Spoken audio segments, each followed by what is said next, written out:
Nuclear power.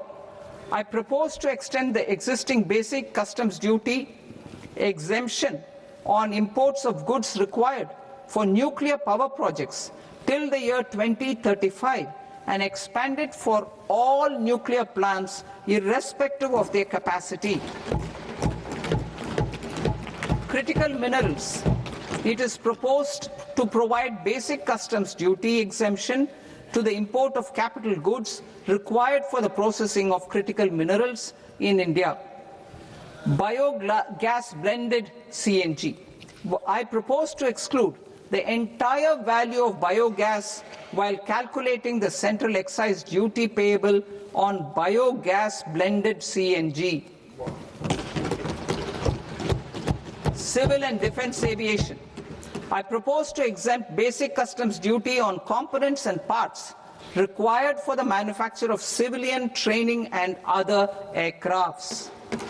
It is proposed to exempt basic customs duty on raw materials imported for the manufacture of parts of aircraft to be used in maintenance, repair, or overall requirements by units in the defense sector. Electronics. To deepen value addition in the consumer electronics sector, I propose to exempt basic customs duty on specified parts used in the manufacture of microwave ovens. Special economic zone. To address the concerns arising about utilization of capacity by manufacturing units in the special economic zones due to global trade disruptions, I propose as a special one-time measure to facilitate sales by eligible manufacturing units in SEZs to the domestic tariff area at concessional rates of duty. The quantity of such sales will be limited to a prescribed proportion of their exports. Necessary regulatory changes will be undertaken to operationalize the measures while ensuring level playing field for the units working in the DTA. Ease of living. To rationalize the customs duty structure for goods imported for personal use, I propose to reduce the tariff rate on all dutiable goods imported for personal use from 20% to 10%. To provide relief to patients, particularly those suffering from cancer, I propose to exempt basic customs duty on 17 drugs or medicines. I propose also to add 7 more rare diseases for the purposes of exempting import duties on personal imports of drugs, medicines, and food for special medical purposes used in their treatment. Customs process. India's role and share in the global trade is poised for a major leap in line with our ambition and journey towards Vikasit Bharat. In this regard, I propose many measures for custom processes to have minimal intervention for smoother and faster movement of goods and greater certainty to the trade. Trust-based systems.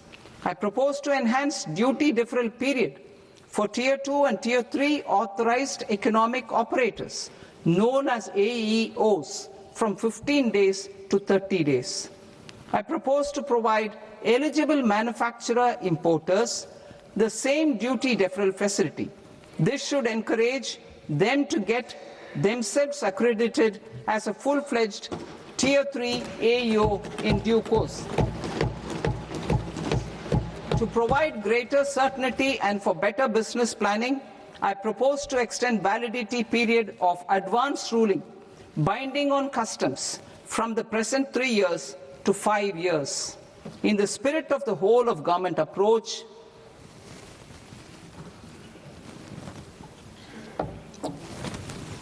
government agencies will be encouraged to leverage AEO accreditation for preferential treatment in clearing their cargo. Regular importers with trusted long-standing supply chains will be recognized in the risk system so that the need for verification of their cargo every time can be minimized. Export cargo using electronic sealing. Export cargo using electronic sealing will be provided through clearance from the factory premises to the ship. For import of goods not needing any compliance, filing of bill of entry by a trusted importer and arrival of goods will automatically notify customs for completing their clearance formalities. This will enable goods to be released immediately on arrival. The customs warehouse framework will be transformed into a warehouse operator-centric system with a self-declarations, electronic tracking, and risk-based audit. These reforms will move away from the current system of officer-dependent approvals and reduce transaction delays and compliance costs. Ease of doing business.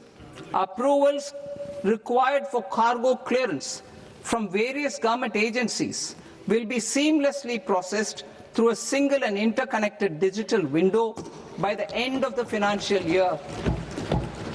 Processes involved in clearance of food, drugs, plant and animal and wildlife products accounting for about 70% of interdicted cargo will be operationalized on this system by April 2026 itself. For goods not having any compliance requirement, clearance will be done by customs immediately after online registration is completed by the importer, subject to the payment of duty. Customs integrated system will be rolled out in 2 years as a single integrated and scalable platform for all customs processes. Utilization of non-intrusive scanning with advanced imaging and AI technology for risk assessment will be expanded in a phased manner with the objective to scan every container across all the major ports. New export opportunities to support Indian fishermen to fully harness the economic value of marine resources beyond our territorial waters. The following measures will be taken. A.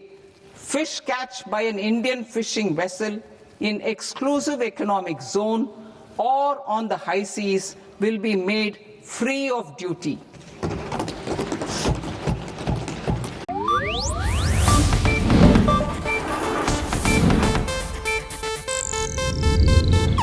ಇದು Asianet news network ಪ್ರಸ್ತುತಿ.